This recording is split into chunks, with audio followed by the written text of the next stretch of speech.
assessment of the present situation in the Middle East and in the Middle East process, especially in the context of Iran's nuclear program? Well, I have to say that if we're talking to the Middle East, that's one thing. Iran is one part of the Middle East situation. A little bit louder. Louder? Yeah. The Middle East is one thing. Iran is part of that situation. If we refer to the Middle East as a whole, right now most of the negotiations and most of the process is in stalemate. Nothing is moving, nothing is, especially in the Israeli-Palestinian issue. Regarding Iran, it's much bigger than only the Middle East. It's under the ground dynamic between the West and all the rest, we used to say. Right now, the most important thing is to keep the international efforts in order, whether it's diplomatic ones or other means, in order to prevent the Persian state to get a nuclear weapon, partially by negotiating, but without different means if necessary, of course. Հաջորդ հարցից վերջին շրջանում Իսրայելի ու Ադրբեջանի ռազմավարական գործընկերությունը զարգանում եւ ըստ իր կարծիքի ինչքանով է կարեւոր Ադրբեջանի ու Իսրայելի ռազմավարական գործընկերությունը այս տարածաշրջանում չգիտեմ ինչ որ զարգացումներ կատարելու համար So the second question is about Israel and Azerbaijan. They have recently boosted their cooperation, especially taking into account the recent purchase of weapons and such deals. So what do you think is the influence of this cooperation on the regional processes? Well, you have two aspects. First of all, the aspect of Israel as an interest to get much more alliances because of the Iranian threat. And secondly, of course, is the business part. And frankly, I have to say that some were against that and some were for that. The influence is that Israel is trying to strengthen her relationship also with different players around the Middle East and countries with the border with Iran. I have to say that the influence is yet to be seen. But from our perspective, the more influence we will have on the borders of Iran, the more it will help us in the future. Okay, ուզում եմ հարցնեմ արդյոք այս ռազմավարական գործընկերությունը Իսրայելի ու Ադրբեջանի միջև որ ընթանում է, հնարավոր է ազդի Իսրայելի քաղաքական տեսանկյունի վրա Լեռնային Ղարաբաղի հետ կապված հարցի ժամանակ բան Իսրայելի քաղաքական տեսանկյունի վրա. Okay. So can this developing cooperation between Azerbaijan and Israel affect Israel's official position on the Karabakh problem? Oh, no. You have to separate between the business aspect of things and let's say the ideological aspect of things.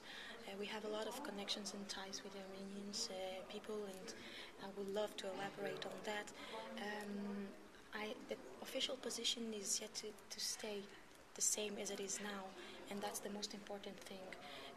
Of course, other influence and power dynamics that are in the region are making the Israeli government act differently, but I'm not in the position to represent an official statement from the state of Israel, unfortunately.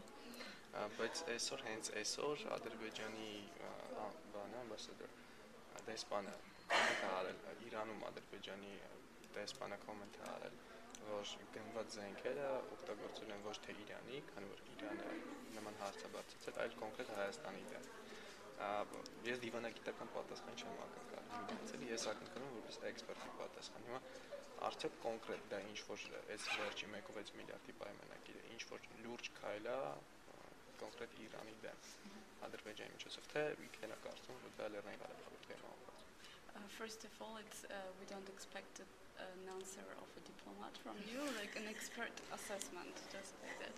So he says about the recent deal between Azerbaijan. So today, the Azerbaijani ambassador in Iran, he made a statement saying that this deal and especially the weapons purchased will be directed against not Iran, but so Armenia and in this conflict. So what do you think? Not as a diplomat, but an expert.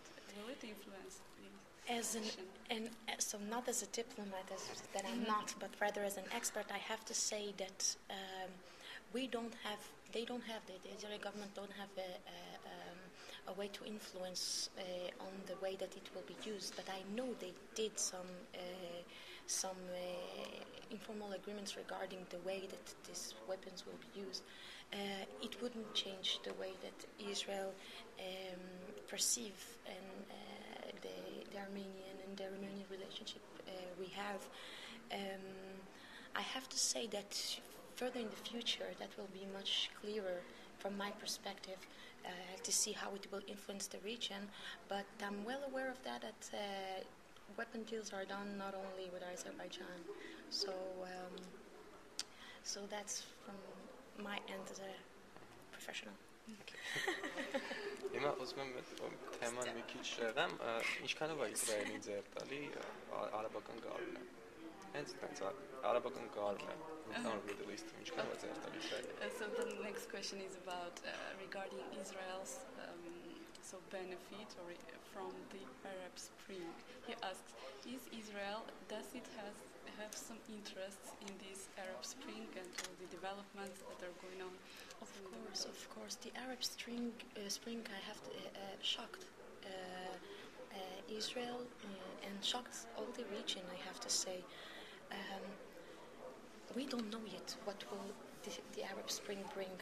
And it's different in Libya, it's different in Egypt, it's different in Syria, it's still going, and we don't know what's the end of it. For us, we see it as a chance. For me as a professional, that's a critical moment to make changes in relationship. We wish that not fundamentalistic movement that will arise, but that's yet to be seen. I have to say that most of the countries that are experiencing this change are focusing on internal issues, social economical issues that brought to the end of dictatorship. But for Israel, I have to say that Israel is very stressed on that. And because of the perception that we have to defend ourselves, so we are very to the pulse with what will happen in the different states. The moment that we will have a partner to talk to, we will engage. But as the way it is now, it's the Muslim Brothers are rising up. A lot of the countries, fundamentalist bodies are rising up, and for Israel, it's a much more threatening situation than in the past. In the past, at least, it was a stalemate. It was like a status quo that we could handle, that we learned to handle during the time.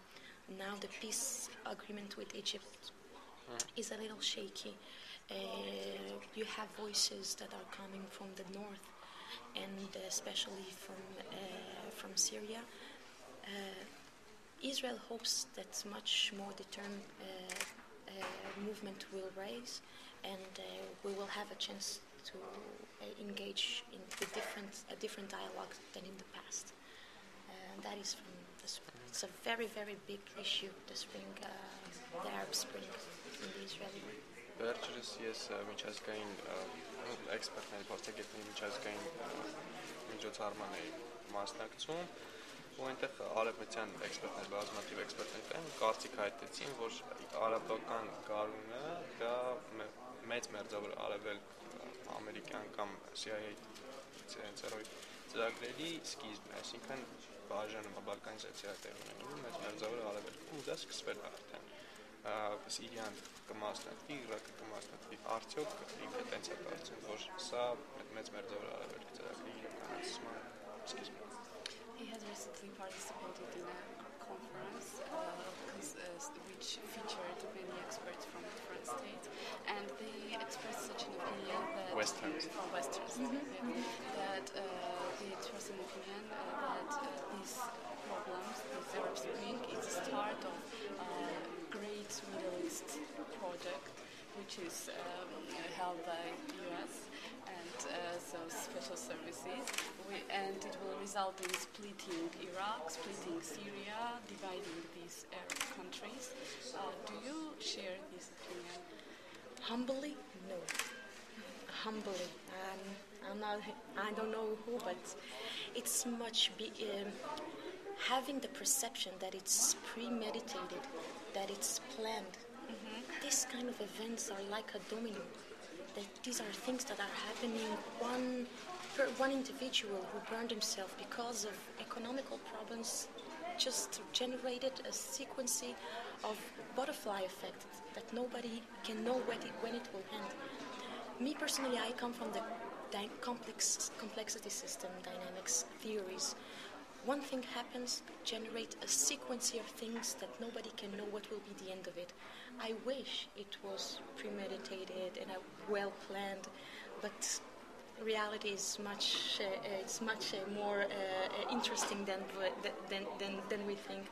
In reality, I have to say that things are happening in the verse of circumstances, rightness issue. The right moment occurs, the right event happens that generate a lot of things. The US don't have that power, I have to say. I wish it had. Okay. From my opinion. Մեկ մի հատ հարցն էլի հարցում եմ Իրանի արդեն ու Իսրայելի հետ կապված ոնց է կարծում Իրանը իսկապես եթե հնարավորություն ունենա միջուկային զենք արդյոք Իրանը իսկապես կհարվածի Իսրայելին ես ստացեմ այս հարցը այն հաշվի առնելով այն հանգամանքը որ Իսրայելում փոքր է տարածքը եւ նաեւ վնաս է լինում թե մահմեդական զանրին սրբավայրերին հաշվի առնելով ասենք Կոմարի մզկիթ եւ այլն այսքան վերացնում է նաեւ մահմեդական սրբավայր Երուսաղեմը եւ պլյուս ասենք շրջակայք ամբողջությամբ բնակեցված է շահմահմեդականները. So again about Iran's new program. So if we imagine that if Iran had nuclear arms or had nuclear arms, what do you think?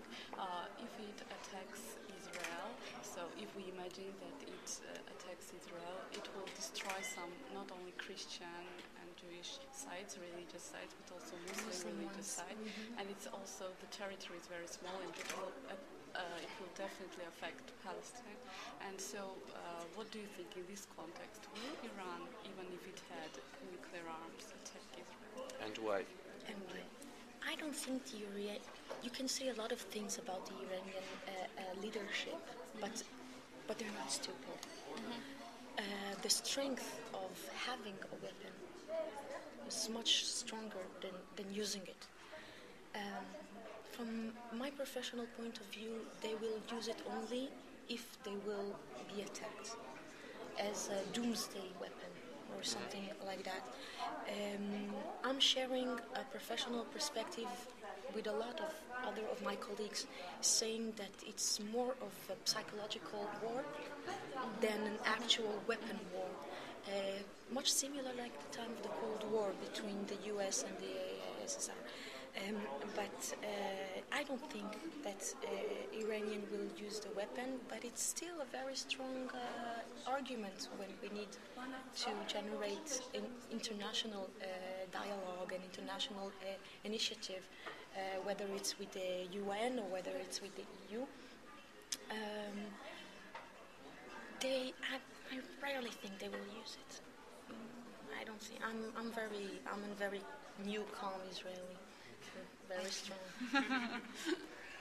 Մեկ էլ վերջին հարցս եմ ուզում տալ արաբական գարունը ամեն դեպքում տեղի ունենում ու որոշ գործընթացներ տեղի ունենում հիմա բոլորս էլ գիտենք որ եթե ինչ-որ քաղաքական process է սկսվում ընթացքում որոշ ուժեր արտաքին ուժեր փորձում են ներազդեն այդ process-ին ու որտեն դեպի իրենց շահերը հիմա ըստ իրար ասենք ով է ավելի շատ որ ցիվիլիզացիան է ասենց ասած ավելի շատ հասցնում թողնում կատարի արևության ներառնում նաև Իսրայելը թե արևելյանը գլխավոր շուկան տեսնում են որպես չեչենիչ է Իրանը то есть մահմեդականացումը շատ արագ է то есть որ մի ցիվիլիզացիան է հասցնում որտի ամբողջ process-ը Okay, so the Arab Spring has started and can't change anything, and he says, but of course that during these processes which are happening, there is certain influence. We don't say that it is established by someone, but there is influence in the process. What do you think, according to your professional point of view, who is influencing more? The Western, like civilization, we can say, with the US and major powers, and including Israel, or Iran and Islamists? Influencing who? That's the big question. Influencing who? Influence in those countries, in Yemen, in Egypt, in Algeria, in Tunisia. I think that the dynamic between the Sunni and the Shia are a very big power struggle in the Arab world, and what happens in Iran and the Arab Spring has much more influence on those countries than the West, or than the West would like to think. And when I refer to that, I have to be accurate though, because it depends also if we're talking which of the Muslim countries we are referring to. There is an underground alliances between Sunni countries and the West, and let's say Saudi Arabia and all the Gulf countries that are very strong ties with the West. While in the West, I think that the influence is more economical because of issues of petrol and the fact that most of the nature enrichments are in the Arab world. The Arab Spring has generated a butterfly effect that is keep influencing all the countries, I have to say. And not only the countries, but the populations. You have big immigrant populations in Western countries. I don't know if you are aware, but in France, you have each fifth French is Muslim. Netherlands, Italy, Belgium. You have Britain. You have a big population of Muslims all around Western countries, and in my personal opinion, from the way we see it, that will be a very, very hard thing to deal with once the Arab world will be established, and when Muslims, especially the Muslim Brotherhood, will take a lot of the power, the official power in certain countries. Then I think the Western world will have to deal with the challenge from within. And that's something that we as Israelis are used to, because I don't know if you know, 20% of Israelis are Muslims. So we are dealing with an internal conflict as well as an external one. And I'm not referring to Palestinians, I'm referring to Israelis, Muslim Israelis. So that's yet to be seen. The West doesn't see that yet. The West still sees it in a classic way of conflict between countries, between borders. That's not the story anymore.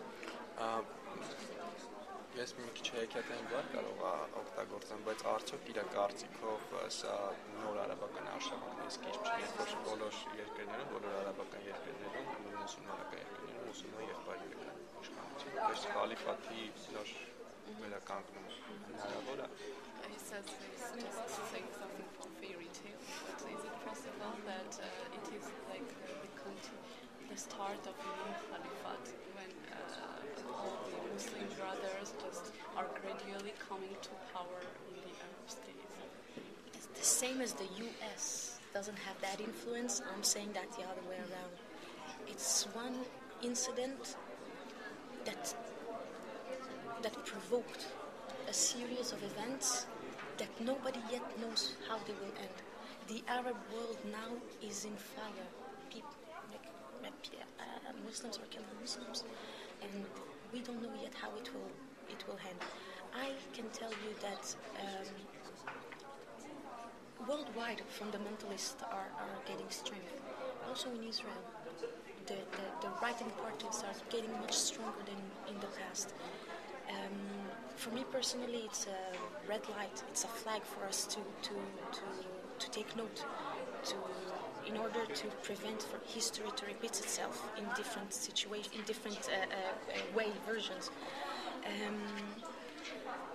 It's not something that was planned. It is something that we worried as Israelis are worried that will bring fundamentalists to power. But we can deal also with that. We will deal with that.